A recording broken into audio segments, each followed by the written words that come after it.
The wild card round of the playoffs went by, and for the most part, a lot of these games were blowouts, but even the blowouts were really interesting. And we're going to start with the losers from the playoffs. It's always funny to laugh at other teams' expense, especially when your team didn't make the playoffs, so now you get to get your bitterness off one bit at a time.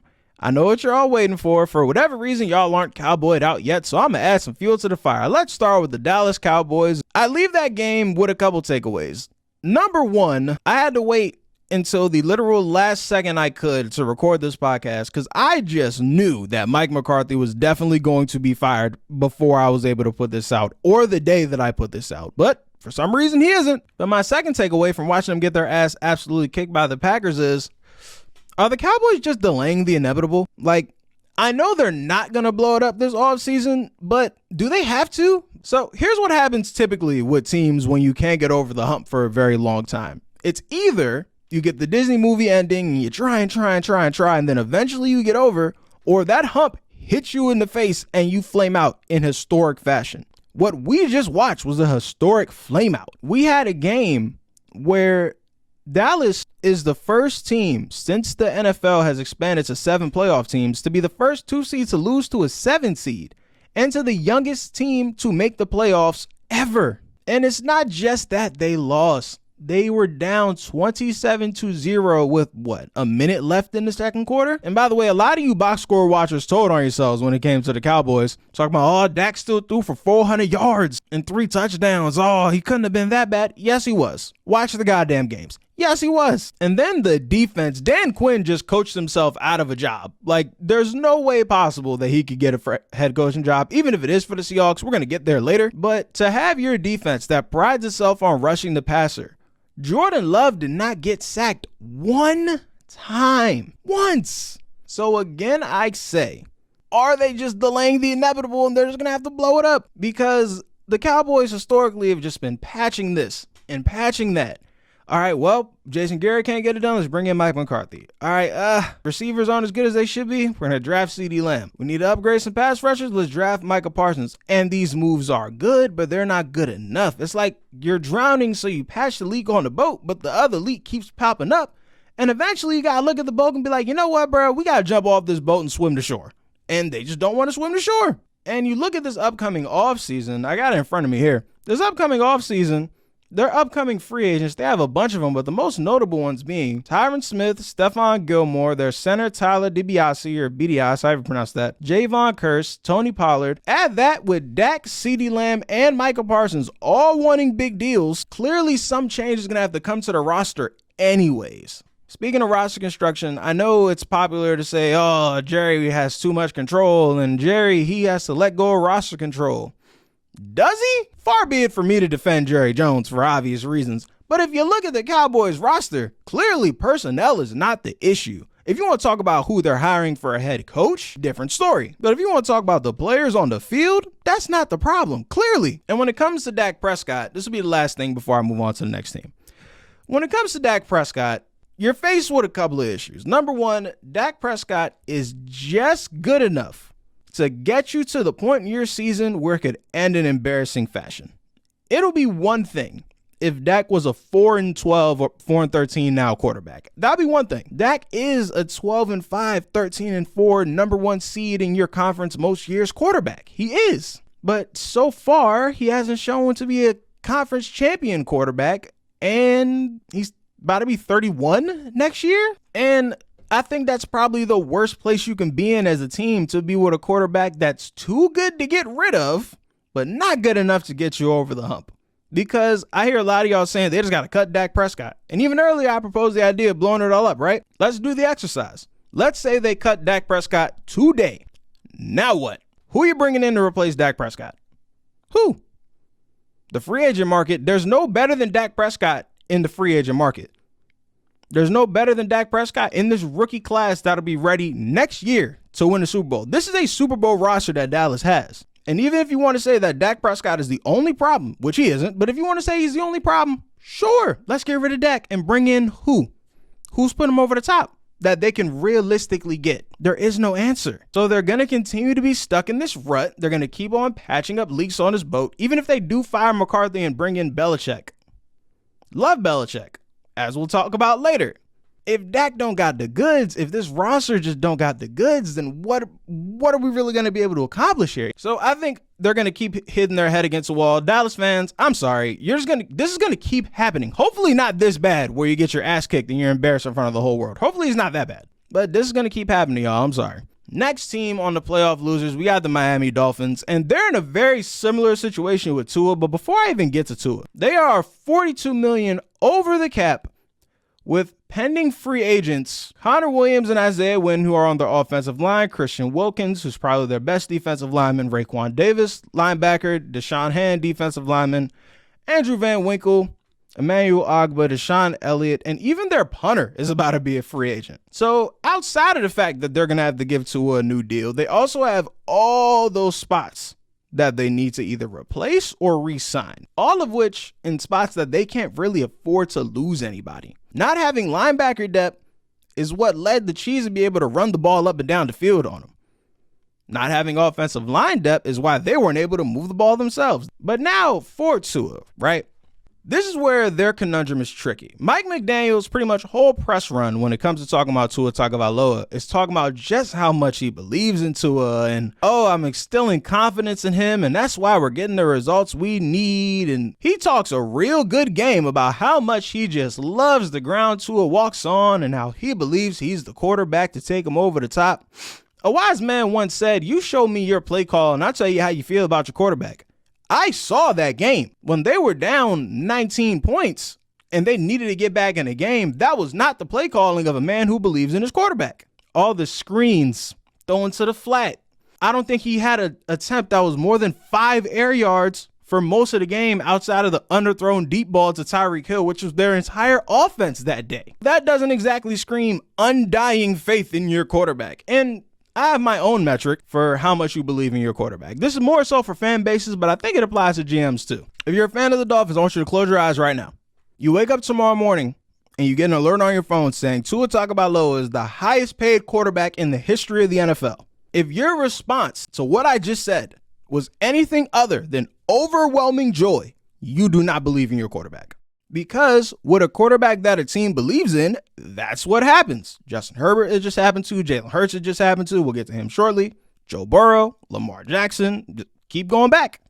Every time that a quarterback a team believes in is due up next to get their contract, they become the highest paid quarterback in the league, which, because of inflation, becomes the highest paid quarterback in the history of the NFL. That's how this works. But again, the flip side is, let's say you cut to it tomorrow. Then what? Then what? Who are you bringing in that's going to be better than Tua, that's going to make you a better team right now? They don't exist, realistically. I got to keep throwing that out there before some idiot comes in and is like, well, they can get Patrick Mahomes. No, you can't.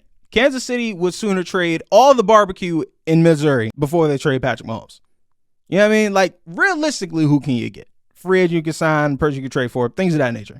Either Tua accepts a Daniel Jones, Geno Smith range deal, or Miami's going to have to bite the bullet and make him the highest paid player in the world. Because if you franchise tag him or if you accept his 5th-year option and you exercise that, that is a screaming indictment to the rest of the world. We do not believe in our quarterback enough to pay him. And all that good shit Mike McDaniel's been talking is immediately going to fly out the window. Miami got a lot to figure out, but I think it just ends with Tua getting paid at the end of the day. So it's probably not even worth discussing. Next team. The Cleveland Browns, who honestly, Joe Flacco did him a favor by laying the egg in the wild card round. I thought it wasn't going to come so they played the Ravens, but it came a little early. Congrats. Because Joe Flacco absolutely stunk, you don't have to deal with the questions of what do we do with Deshaun Watson? Probably the answer you were going to have to do before. Put his ass back out there. Because what else are you going to do? But going into the offseason for Cleveland, got the numbers in front of me here. First of all, they have no first-round picks because of the aforementioned Deshaun Watson trade. And the team that just beat them, the Houston Texans, is the team that has the pick and made sure that that pick stays low by beating y'all this weekend. So they had extra incentive to whoop y'all ass, which is hilarious to me. They are $13 million over the cap with free agents such as Zadarius Smith, obviously Joe Flacco and Kareem Hunt. And they need to give extensions to Jeremiah Owusu-Koramoah, who in my opinion is their best defensive player, not named Myles Garrett.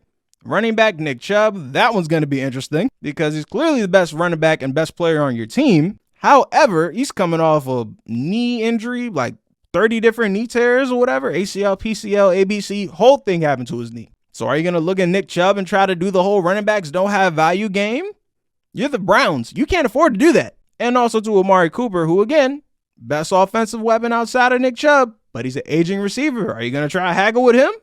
Good luck. Next, we got the Rams. And if you're the Rams, you leave that Lions game going, damn, objectively, we played better than the Lions. Like, we had 3 red zone trips. We left with 3 field goals. If one of those turned to a touchdown, we win the game because we only lost by 1 point. However, you still lost. But this was supposed to be the rebuilding year, and you ended up being the 6th seed. That's a positive. We don't know if Aaron Donald's going to retire. You hear the rumors, but there have been Aaron Donald's going to retire rumors since the Super Bowl, so I don't exactly see it coming. Sean McVay seems like he's in for the long haul now, which he's not even 40 yet, so I don't know why he was talking about retiring, but sure. Depending on Matt Stafford's health, I don't see why they can't be in a very similar position next year. They're going to be everyone's quote-unquote sleeper pick to win the Super Bowl next year. So, hey, that's a lot to look forward to. And you finally have a first-round pick for the first time in forever. So, hey, y'all got that. Next, we got the Steelers, who, of course, they lost because Mason Rudolph wasn't going to go on the road to Buffalo and win. Come on now. Speaking of which, for the why is Mike Tomlin not won a playoff game since 2016 crowd? Don't worry, I got your answer right here. Steelers quarterbacks since 2016, which is the last time he won a playoff game.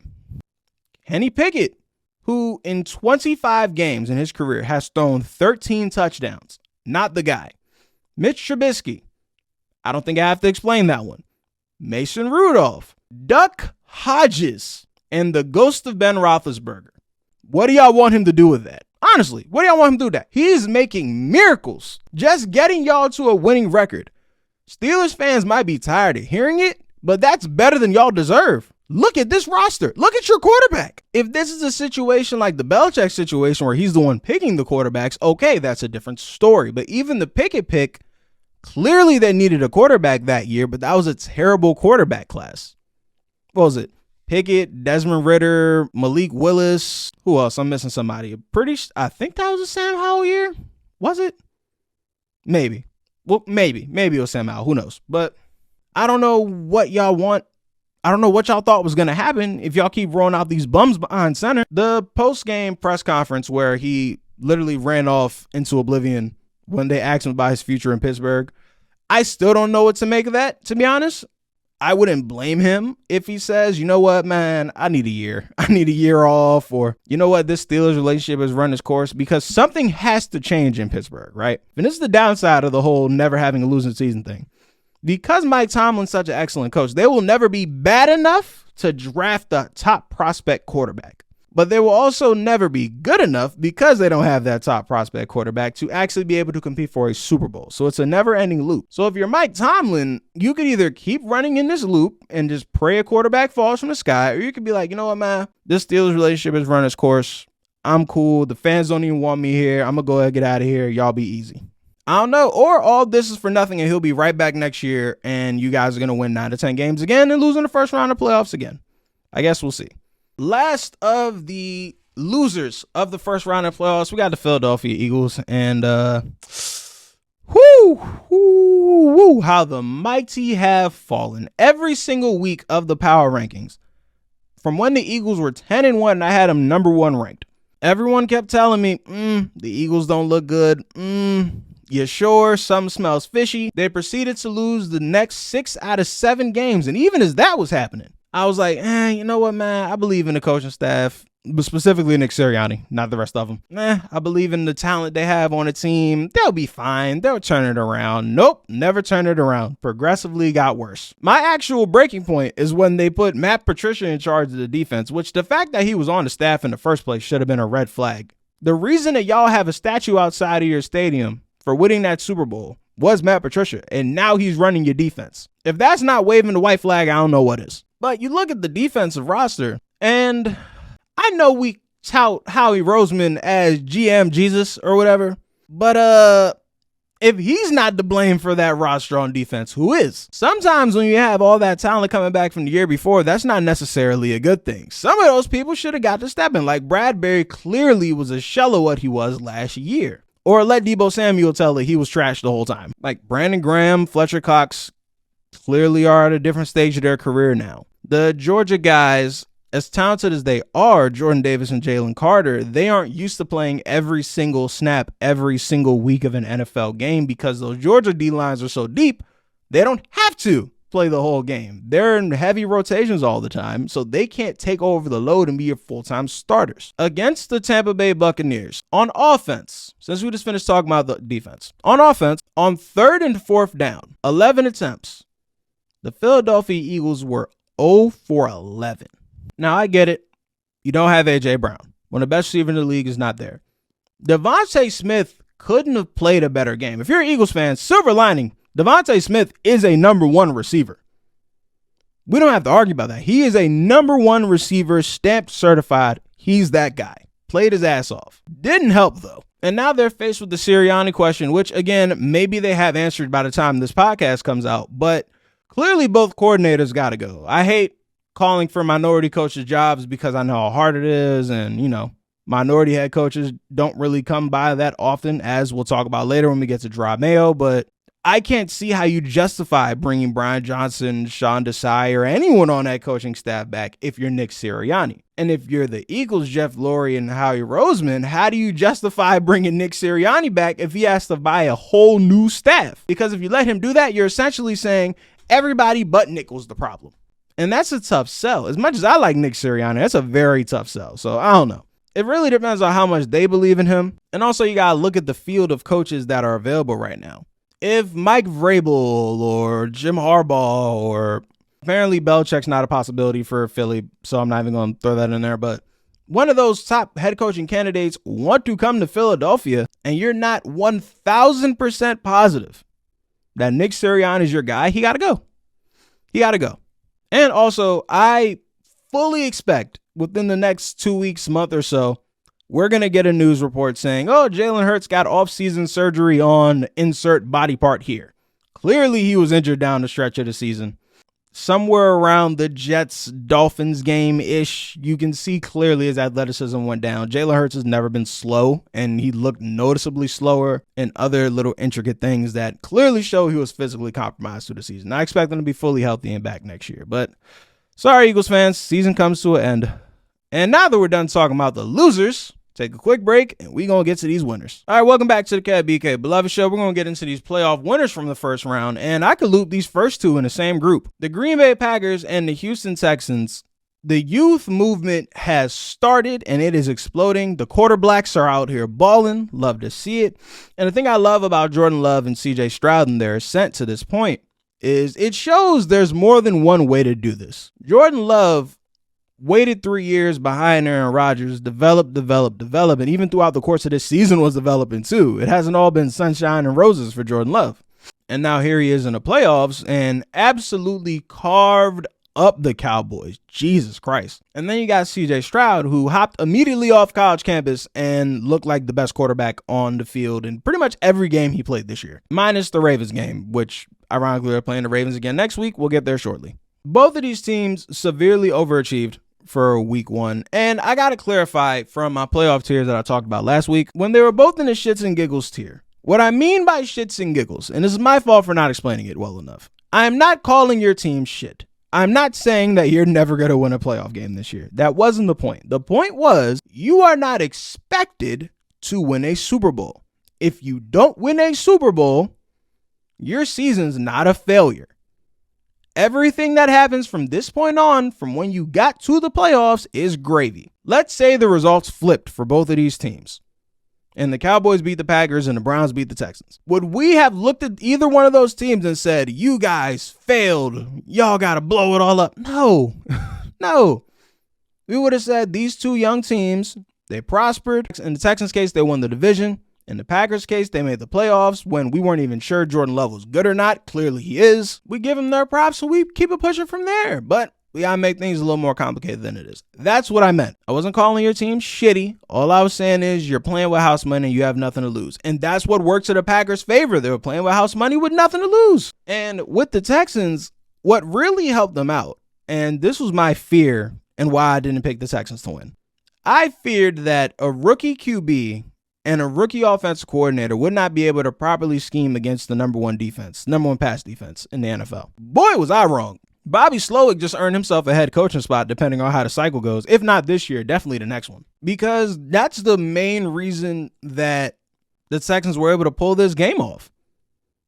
Bobby Slowick out-schemed the shit out of Jim Schwartz, the defensive coordinator for the Browns. CJ Stroud struggled with man coverage and pressure all year long, and that just wasn't an issue that day. People were running butt naked wide open. CJ Stroud was hitting them. Tight throws, CJ Stroud was making them. They got him off his platform. CJ Stroud was making throws off platform. He was absolutely sensational. The future is bright in Houston, Texas. And I said this in my recap immediately after the game. I'll repeat it here.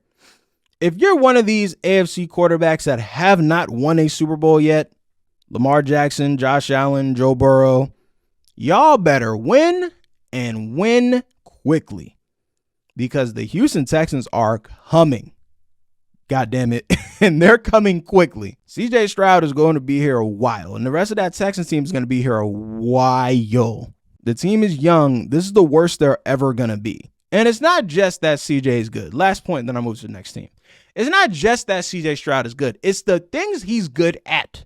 Like the way he's able to manipulate coverages and go through his route progressions and things of that nature, and obviously not turning the ball over. He's not supposed to be good at that yet. Like, fresh off a college campus, he's not supposed to be able to run a pro offense at this level yet. Like, the ability to manage a game isn't supposed to come yet. It's not that he's a game manager. He's a game changer, too, that also does not give you the ball. That's not going to get worse as he gets older. That's only going to get sharper. There's a Tom Brady year where he only threw 2 interceptions in a year. I can easily see CJ Stroud doing that at some point in his career. So, we'll see. Next, we got the Detroit Lions, who he's best story of the weekend. Like, love seeing the Lions fans just pure joy take over their hearts. There's nothing like a poverty franchise finally getting their win. I'm happy to see y'all do it. This team went 0-16 in my lifetime. And funny enough, Dan Campbell was on that 0-16 team.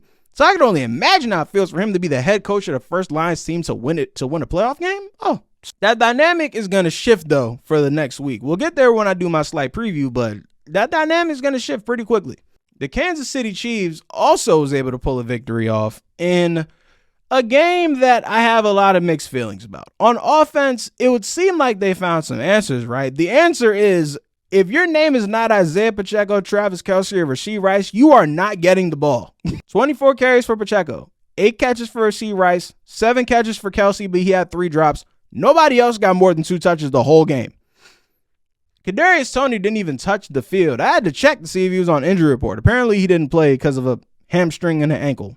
Interpret that however you want. So offensively, they figured out, hey man, we don't got time to try and bring y'all along no more. It's either you're going to make these plays or you're not. Will they be able to make a full-blown playoff run only having 3 targets on offense to be able to pull it off? This isn't like basketball where, all right, we can't go 10 deep in our rotation anymore. We're only going to play these 6 guys. It doesn't exactly work that way. But they also have, now that the Browns are gone, the best defense that isn't in Baltimore, Maryland left in the playoffs. Do I think my opinion of that is slightly tainted because of just how bad they made the Dolphins look? I do think a part of that is on the fact that the Dolphins just shrink in the cold and playing good teams, and when the stakes are on the line. And yeah, I think that's part of it, but also the Chiefs defense is really, really good. They're going to have their hands full with Josh Allen this week. Speaking of Josh Allen, when Josh Allen and the Bills play the way they did against the Steelers, who are, even though they were without TJ Watt, it's still a pretty damn good defense. If you tell me I'm getting 4 total touchdowns,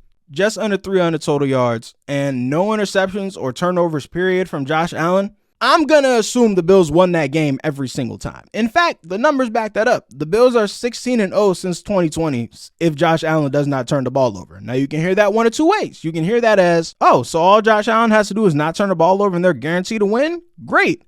Or you can hear that the way I heard it, which is, wait a minute, in 4 years, Josh Allen has only not turned the ball over 16 times, even though he knows that they're going to win the game if he doesn't? But not here to discredit wins. Great job. Defense has gotten really good at creating turnovers themselves, which obviously aids in the whole my quarterback may give the ball away 2 or 3 times dilemma that they deal with. So I'm really excited for that Bills-Chiefs matchup that we're going to preview in a second. But first, the Tampa Bay Buccaneers, great win against the Eagles.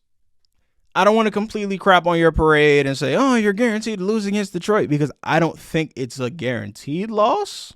I think y'all definitely have a shot. And obviously, who doesn't love the Baker Mayfield story?